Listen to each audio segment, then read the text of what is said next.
আসসালামু আলাইকুম। আজকে দেখাবো চিকেন বিরিয়ানি। আমি এখানে একটা ফার্মের মুরগি নিয়েছি, সেটা ভালো করে কেটে ধুয়ে পরিষ্কার করে রেখেছি। তো সবার প্রথমে একটা বড় কড়াইতে পেঁয়াজ কুচি দিয়ে দিলাম। এরপর এখানে গরম মশলা, দারুচিনি, এলাচ, লবঙ্গ সব কিছু দিয়ে পেঁয়াজের সাথে ভেজে নিয়েছি। তারপর রসুন বাটা দিলাম। রসুন বাটা অনেকটা দিতে হবে, 3 টেবিল চামচ। রসুন বাটাটা পেঁয়াজের সাথে যখন একদম ভালো করে ভেজে বাদামি হয়ে আসবে, তখন একটা সুন্দর স্মেল বের হবে এবং এই স্মেলটাই বিরিয়ানিতে খেতে টেস্টি হবে। এরপর আমি কষানোর পানি দিয়ে দিলাম, দিয়ে এখানে দিয়েছি আদা বাটা। আদা বাটাও বেশি পরিমাণে লাগবে, যেহেতু এটা মাংসে আদা বাটা বেশি দিতে হবে, তার বিরিয়ানির চালটাতেও আদা বাটা দিতে হবে।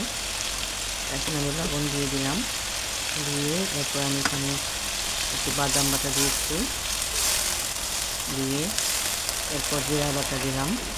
জিরা বাটার সাথে এখন একটু ধনিয়ার গুঁড়া দিলাম, আর সামান্য একটু মরিচের গুঁড়া দিয়েছি 1 চামচ পরিমাণ মতো। দিয়ে এরপর আমি মশলাটা সুন্দর মতো কষিয়ে নিচ্ছি। মশলাটা ভালো করে কষে এলে এই মশলাটার ভিতরেই মাংসটা দিয়ে দিলাম, দিয়ে এখন মাংসটা ভালো করে উল্টিয়ে পাল্টিয়ে কষিয়ে নিচ্ছি। মাংসটা ভালো করে কষিয়ে ভাজা ভাজা হয়ে এলে এই মাংসের ভিতরে থেকে পানি উঠবে। সেই পানিটা একদম যখন কমে যাবে, কষাতে হবে ভালো মতো। কষাতে কষাতে মাংসের ভিতরে যে পানি বের হবে সেটা কমে যাবে। তুমি একদম ভাজা ভাজা হয়ে এলে সেই সময় আমি এখানে একটু কিশমিশ বাটা দিব। কিশমিশ বাটা থেকে এখানে একটা শাহি জিরা দিব এবং সামান্য একটু চিনি দিতে হবে। দিয়ে এরপর বাটার দিয়ে দিতে হবে। এমনিতে বাটারটা কিন্তু খুব সুন্দর একটা টেস্ট নিয়ে আসে। আমি এখন বাটার দিয়ে দিচ্ছি।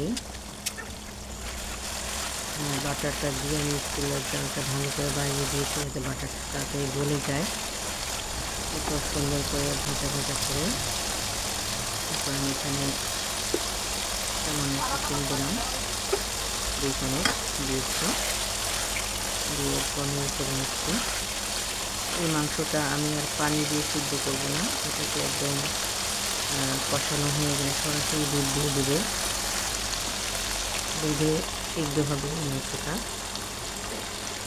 যেহেতু ফার্মের মুরগি সিদ্ধ হতে বেশি সময় লাগে না, তাড়াতাড়ি সিদ্ধ হয়ে যায়, এর জন্য দুধ দিয়ে মাংসটা আমি সিদ্ধ করব।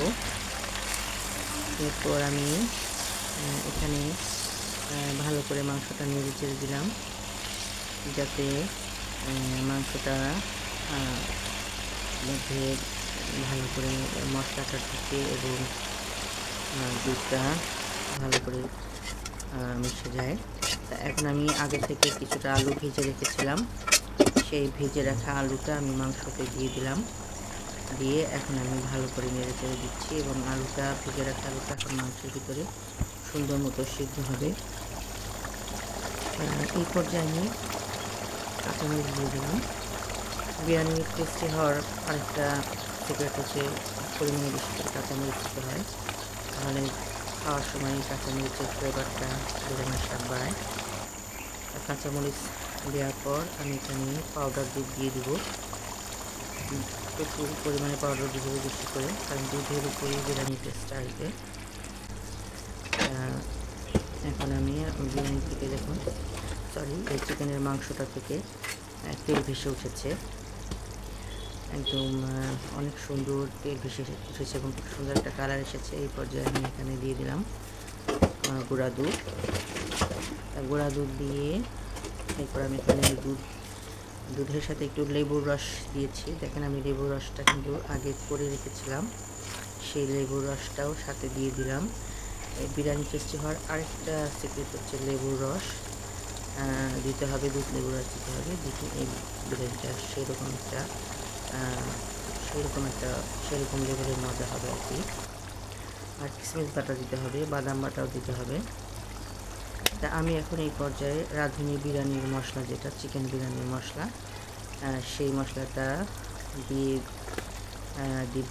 আর তার আগে আমার ঘরে তৈরি করা একটা মশলা ছিল, সেটার রেসিপিটাও বলে দিচ্ছি। জয়ত্রী, জয়ফল, সাথে দারুচিনি এলাচের গুঁড়া সেটা দিয়ে আমি একটা স্পেশাল মশলা বানিয়ে সেই স্পেশাল মশলাটা আগে দিয়েছি, আর রাঁধুনি প্যাকেট মশলা এখন দিলাম, দিয়ে সুন্দর করে মাংসটাকে নেড়ে চেড়ে দিলাম যাতে মশলাটা প্রতিটা মাংসের গায়ে সুন্দর মতো মিশে যায়।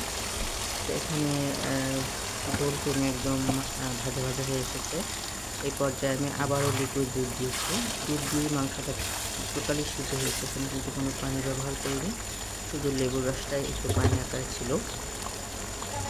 এখন ভালো করে মাংসটা নেড়ে চেড়ে যাতে রাঁধুনি মশলা এবং আমার স্পেশাল বিরিয়ানির মশলাটা মিশে যায়। বিরিয়ানি মশলা সবার শেষে দিয়েছি যাতে বিরিয়ানির ফ্লেভারটা পোলাও চালের মধ্যে মিশে যায়, আগে দিইনি।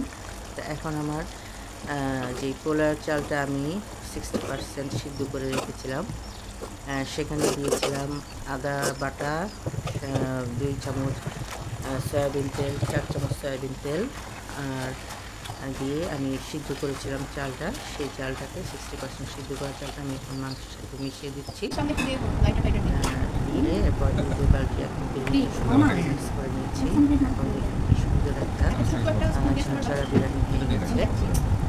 বিরিয়ানিটা দেখতেও যেমন সুন্দর হয়েছিল, খেতেও অনেক মজাদার হয়েছিল, ধন্য হয়েছিল। আপনারা বাসায় ফার্মের মুরগি দিয়ে এভাবে চিকেন বিরিয়ানি রান্না করে খেয়ে দেখবেন, এটা খুবই একটা মজার খাবার, হাঁসের বিরিয়ানির চেয়েও কম নয়। আর এই বিরিয়ানিতে সবসময় আলু দেবেন, আলু দিলে